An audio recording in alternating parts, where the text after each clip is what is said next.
Hey there everybody, it's Uncle Mark. And today we're doing a special edition video. And this one is on gout and a gout-friendly breakfast. There are many people in this world that suffer from gout. In my case, it appears to be something that is hereditary. I've had gout for about 5 years now. And today in this video, how you can make a gout-friendly meal and take the preventative steps from ongoing gout attacks. Now, if you already have gout and you're already taking allopurinol and you still get the occasional gout attack, you might want to watch this video because it could give you some ideas to prevent future attacks from creeping up on you. How you can make a gout-friendly meal and take the preventative steps from ongoing gout attacks. Now, if you already have gout and you're already taking allopurinol, personally I like to mix it with cherry juice to drown out the flavor because it is extremely strong. I'll have it about 10% of the way into the meal. This way, it'll absorb into the food, and I believe this way, it'll do its thing better. I believe this is better on a full stomach. But I wouldn't want to have it after the meal because then you're stuck with the nasty flavor. Another product you might want to look into, super strength cherry concentrate.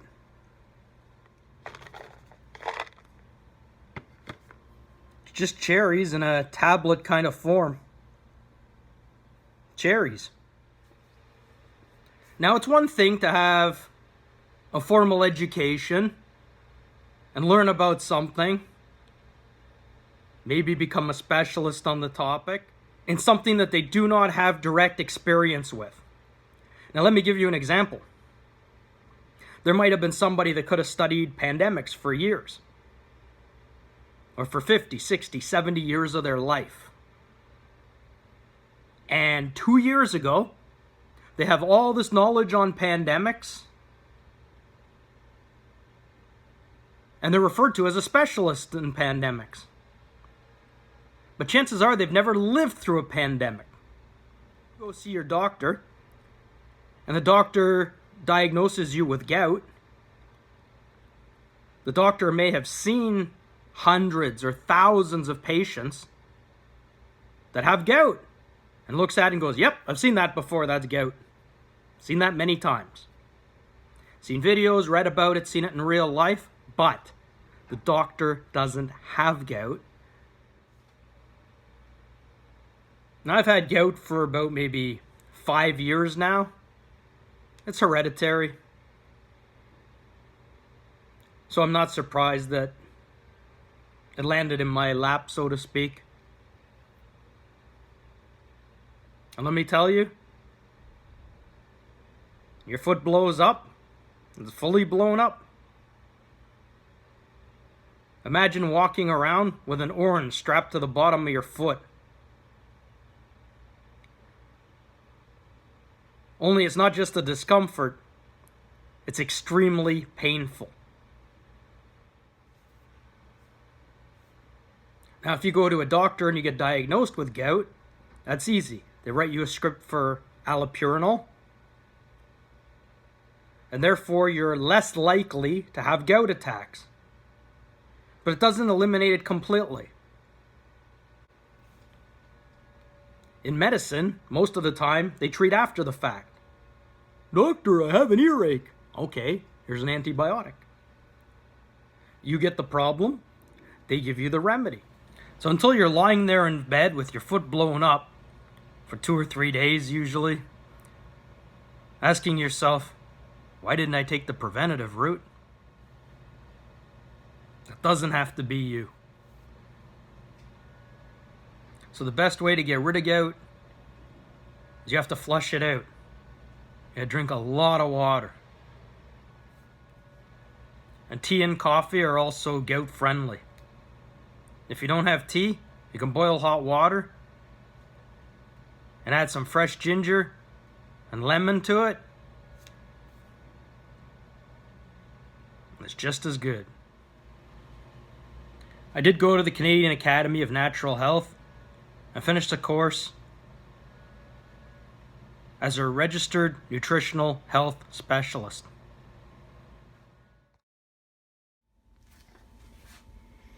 Okay, first thing we're going to do, chop up the onion.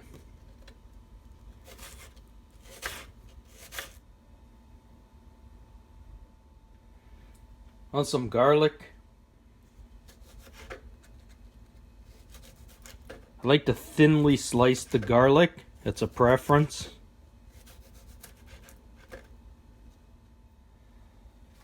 If you can take one piece of the garlic, maybe like this.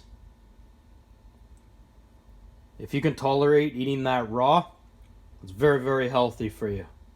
If you can't, you can't. If you could eat a whole clove, well, that's your choice. And red pepper. Okay, so we've chopped up the red pepper now. The potato.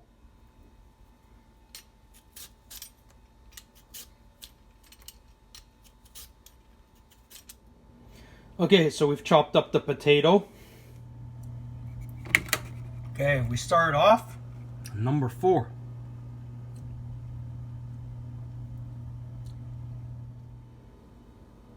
So I'm going to put a little bit of butter in the pan. Okay, so we've heated up the pan with some butter in it. Now we're going to add the onions and the garlic.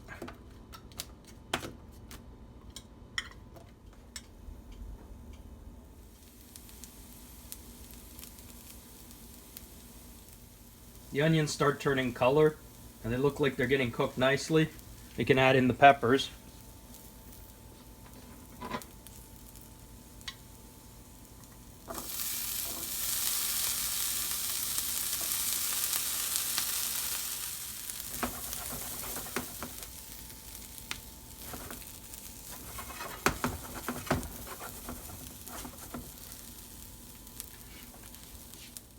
Okay, so we've removed the onion, garlic, and peppers from the pan. Now we're going to add the potatoes.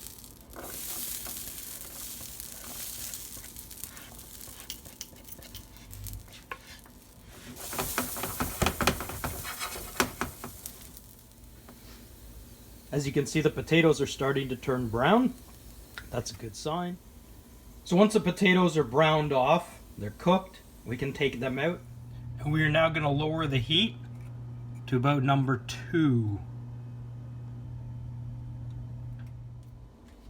Then we can add in the egg for the omelet.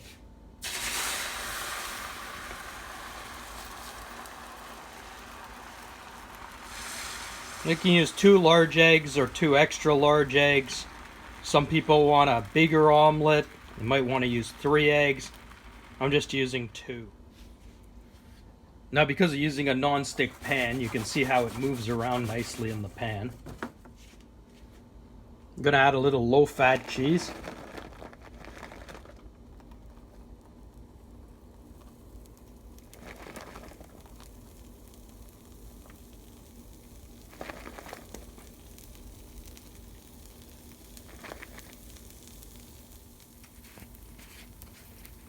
I'm going to add some black pepper.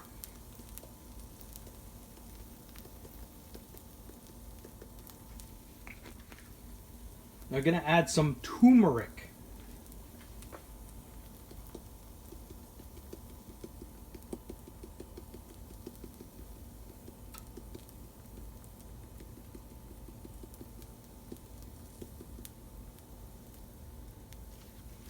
Turmeric's going to change the flavor a little bit. It's nice. It's healthy. Why not?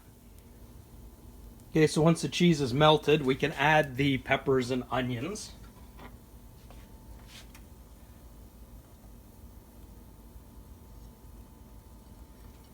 I want to try and spread them out so it's kind of evenly distributed when we roll it.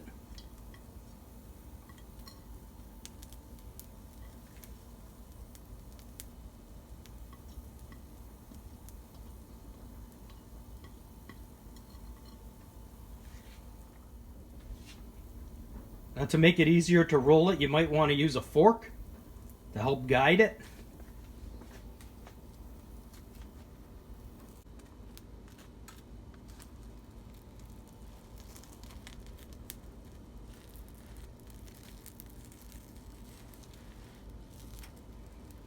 So I only used 2 eggs, so it's falling apart a little bit.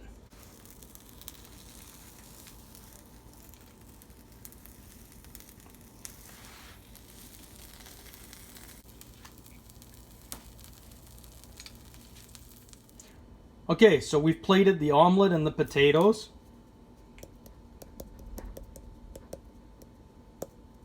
Add a little pepper for the potatoes. A little bit of cilantro.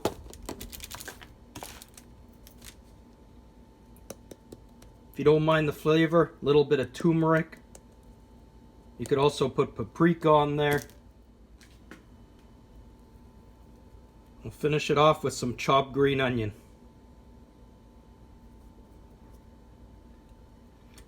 And there you have it. Gout-friendly breakfast. Alright, so let's give it a try. You got the omelet.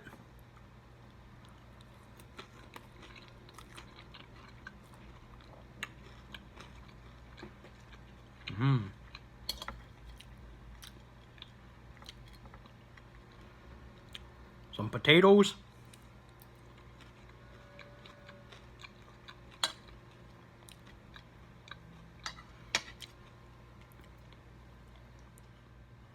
Very good. See, here's the thing. If you read all the different opinions that are on the internet, some of them will conflict each other. And those are based on people's different opinions on what may or may not have worked for them. For some people, one food might be a gout trigger, and for others it isn't. But a lot of these opinions are based on experience. A lot of the high purine foods that could ultimately be gout triggers. Now, you don't have to eliminate them completely, but definitely have smaller portions. Take the preventative measures, but also listen to your doctor. Okay? In the long term, gout could become chronic. I know that I am eventually going to have to take the drug allopurinol, but I've gone this long avoiding it. And believe me, the pain associated with a fully blown gout attack, you don't want it. If you have gout, you know what I'm talking about. If you don't. So if your doctor does a blood test and they tell you that your uric acid levels are high, that means you're heading down the gout road. And you might want to start taking preventative measures, because once you felt the gout attack, you wish it was something that you could have avoided. Thanks for watching. Hit the subscribe.